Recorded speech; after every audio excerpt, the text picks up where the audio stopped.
ያለሽን አሟጠሽ ብትናገሪ አይሰማቸውም። አንድ ፎንቃ ላይ ያለ ሰው ምን ይባላል መሰለሽ?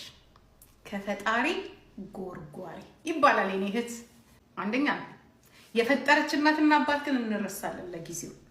ያ የሚመጣው መቼ እንደሆነ ታውቂያለሽ? እነሱም ጎርጓሪያቸው መንጭቆ ሲጥላቸው የዛኔ ማሚ እናቴ ጨለመብኝ ትባያለሽ። ጎ በዚች ምድር ላይ ማንንም እጪ የወለድሽውን ግን አትጪ። በሞት ከሆነ እግዚአብሔር ፈቃድ ነው፣ እግዚአብሔር የፈጠራቸው ይሰዳቸው።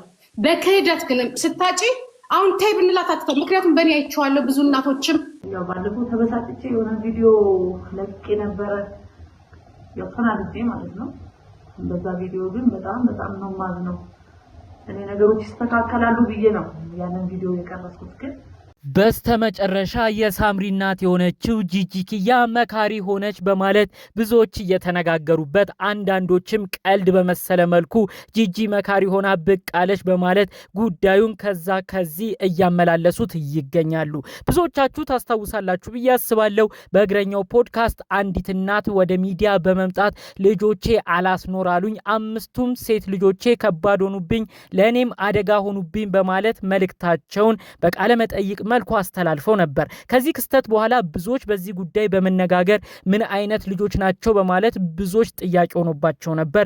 ታዲያ እኚህ እናት ከጊዜያቶች በኋላ በቲክቶክ በተለያዩ ቤት ላይቭ እየተከፈተ እናትየዋም እየገቡ ገስት ላይ እንዲሁም ልጆቹም እየመጡ ጭራሽ እናትና ልጅ ከባድ በሚባል ደረጃ ልጅ ለእናት እናትም ለልጅ የማይገባ ቃል እየተወራወሩ ብዙዎች ሀሳብ አስተያየት እንዲሰጡበት ያደረገ ክስተት እንዲሆን ሆኗል። ታዲያ ከዚህ ጉዳይ ጋር አያይዞ የልጆቹ ፎቶ በተለያዩ ቦታዎች መበተኑ ቀጥሎ ስለነበር ብዙዎች ስለ ልጆቹ ወቀሳ በማቅረብ ልጆቹ ላይ ጫና እንዲፈጠር አድርጓል። ይህንንም አስመልክቶ እናትየው በመደናገጥ እጅግ ከባድ ስሜት ላይ እንዳሉና ምነው ሚዲያ ሁሉንም ነገር ባላወጣው እያሉ እየተቆጩ እንዳለም የሚያሳዩ አንዳንድ ነገሮች ወጥተዋል። ጠቅለል ባለ መልኩ አሁን ላይ እናትና ልጆች ስላሉበት ከባድ ሁኔታ እንዲሁም ደግሞ ጂጂ ኪያ የነዚህን ቤት ሁኔታ በመመልከት ወደ ራሷ ቤትም በማምጣት እኔም እንዲሆኜ ነበር ብላ ከሳምሪ ጋር ስላላት ነገር በዝርዝር እንዳዲስ እንድታወራ ስላደረጋት ቅጽበት በዝርዝር እናሰማችኋለን።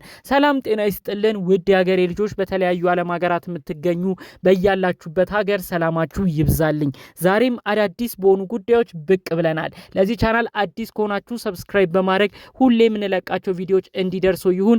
ቀጥታ ይዘን ወደ መጣነው ዝርዝር መረጃዎቻችን እናመራለን። እንግዲህ ቅድም በመግቢያው ያሉትን ነገሮች ነግሬያችኋለሁ። አንዲት እናት እንግዲህ እግረኛ ሚዲያ ላይ ቀርበው የተናገሩት ነገር አሁን ላይ ዋጋ እያስከፈላቸው ነው የሚመስለው።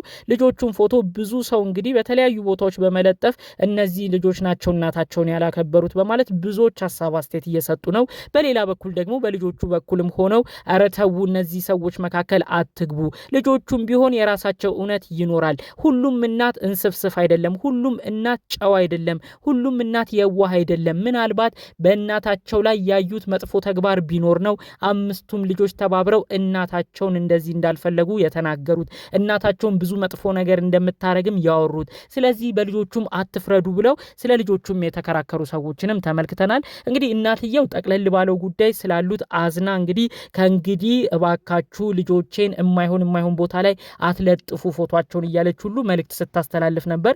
ልጆቹ በከባድ ጫና ውስጥ በመገኘታቸው ራሳቸውን እስከ ማጥፋት ሁሉ ርቀት እዛ ድረስ እንደሄዱ ሁሉ መልእክት ሲሰማ ነበር። እናትየውም ይህንን አስመልክተው ነው ምን ነው ሚዲያ የሚሄድበት ሰዓት ሁሉም ነገር ስንክልክል ብሎ በቀረ፣ ምን ነው ራሱ ቀድሜ ህይወቴን ባጠፋው ሁሉ እያለች እናት ራሱ አሁን ላይ በጣም በምሬት ሆና ነው ስትናገር የነበረው። ብዙዎች ደግሞ በሳል የሆኑ ሰዎች እባካችሁ ሚዲያ የምናወጣውን ነገር እንጠንቀቅ። እነዚህ ቤተሰቦች አንድ ሚዲያ ወጥተው ብዙ ነገር ብዙ ሲባል ብዙ ሰዎችም የተለያዩ ሀሳብ አስተያየት ሲሰጡ ጭራሽ እናትና ልጆችን ሲያራርቁ ተመልክተናል። ሚዲያ የሚወጣ ነገር ቶሎ አይበርድም። እናትየው አስቀድማ ነበር የሁሉ ነገር እንደሚመጣ ልትረዳ የሚገባው። አሁን ሚዲያ ወጥታ ሁሉ ነገር ቆጭቶኛል ብላ ማውራቷ ምንድነው ጥቅሙ? እንደውም በፌዝ በመሰለ መልኩ ነው አሁን እናትየው ወጥታ ምንድነው ነገሮችን የምታድበሰብሰው? አስቀድማ እንደዛ ሁሉ ስትወርድባቸው ልጆቼ እንዲያረጉኝ ብላ ሁሉ ብዙ ነገር ስትናገር ሰው ጎሽ ብሎ እንዲመርቅላት ነበሩ ያሰበችው። እናትየው ነች ጥፋተኛ በማለት እንግዲህ ጉዳዩን ሰፋ ባለ መልኩ እናትየውንም የሚወቅሱ ሰዎች አይተናል። እንግዲህ ከዚህ ጉዳይ ጋር በተያያዘ የተያዘ ይመስላል። ደግሞ እንግዲህ ጂጂኪያ መካሪ ሆና የመጣችበትን ነገር ደግሞ ብዙዎችን አነጋግሯል ማለት ነው። ጂጂኪያ እንግዲህ ከሳምሪ ጋር ብዙዎቻችሁ ታስታውሳላችሁ። ከባድ የቤተሰብ ጥል ላይ ነበሩ። እናትና ልጅ ከባድ ችግር አሳልፈዋል። ልጅም እንግዲህ ከእናቴ ጋር አልኖርም ብላ ገና በልጅነት እድሜዋ በ10 ቤት እድሜዋ እንግዲህ ወደ ፋኑኤል ጋር በማምራት ፋኑኤል ጋርን ህይወት መስርታ 2 ልጆችንም ወልዳ ኑሮንም ስትቀጥል ነበር። በስተመጨረሻ እንግዲህ ከፋኑኤል ጋር ያላት ነገር ሲቋረጥ ተመልሳ ወደ እናቷ ቤት ተመልሳለች ማለት ነው። ይህንን መልእክት አያይዛ ነው ዛሬም እንደ አዲስ ጂጂኪያ በፊት የነበረባቸውን ቁጭቶች ስትናገር የነበረው።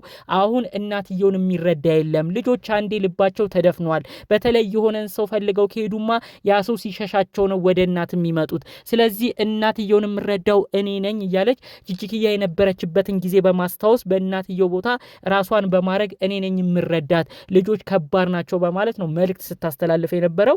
እንዲሁም እንግዲህ እናትየው ሌላ ምክርም ስትመክር ነበረ።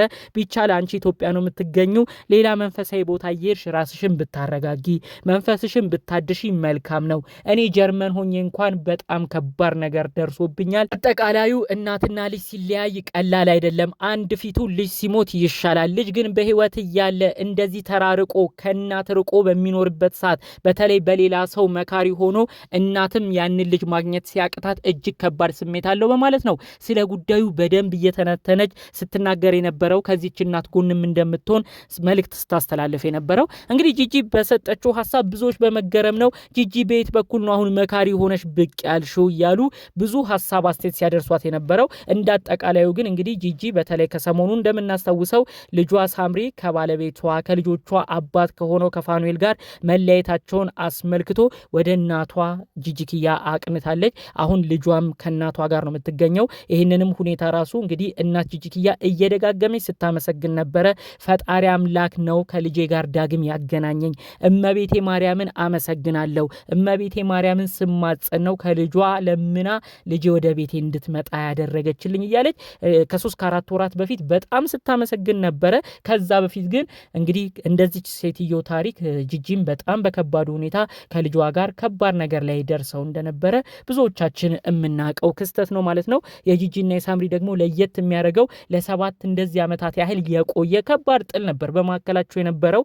ጂጂም ሳምሪም እንግዲህ አንዳቸው ቤት አይደርሱም ነበረ።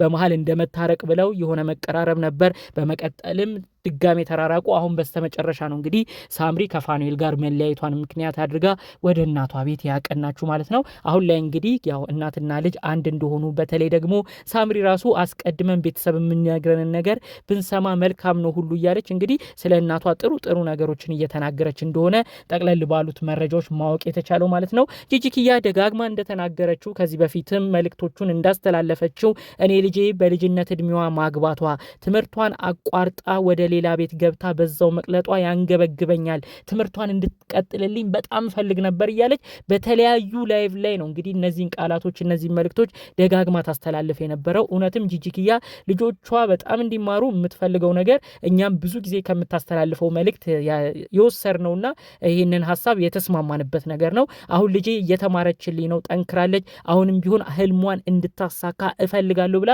አሁን በትምህርቶቿ ሁሉ እንግዲህ ከጀርባ ሆና እያገዘቻት ይህንን ነገርም እንደምታሳካላት ጭምር እንግዲህ እናት ደጋግማ እየተናገረች ነው ማለት ነው። በአጠቃላዩ እንግዲህ ሳምሪና ጂጂ አንድ ሆነዋል። በዚህ በኩል ያሉ ቤተሰቦችም ተለያይተው እንደማይለያዩ ግን ሰው ሊያውቅ ይገባል። እናትም ልጆችም ተለያይተው አይለያዩም። በሁለቱ መካከል እየገቡ ልጆቹን እያበረታቱ እናታቸው ጋር እንዲቆርጥላቸው እናትየዋንም የማይሆን ምክር እየመከሩ ሁሉን ነገር ሚዲያ እየመጣች እየተናገረች ከልጆቿ ጋር ያላት ነገር ጭራሽ እንዲራራቅ ባይሆን መልካም ነው። ብዙዎችም የመከሩት ቢቻል ሚዲያ አትውጪ ነው። በስተመጨረሻም ጂጂ እቺ እናት ራሷን እንድትጠብቅ ልጆች አሁን ማንንም የሚሰሙበት እድሜ እንዳልሆነም በማወቅ በራሳቸው ጊዜ ሲመለሱ መቀበል እንዳለባት፣ ከዛ ውጪ እያንዳንዱ ነገር ሚዲያ ወጥታ መናገር እንደሌለባት ስትመክርም ተመልክተናል ማለት ነው። አጠቃላይ እንግዲህ ይዘን የመጣነው መረጃ ይህንን ይመስል ነበር። ይህን ሰሞነኛ ክስተት አስመልክቶ እናንተስ ምን አይነት ሀሳብ አስተያየት አላችሁ? በኮመንት ብታሳውቁኝ ደስ ይለኛል። በሌሎች ቪዲዮቻችን እስክንገናኝ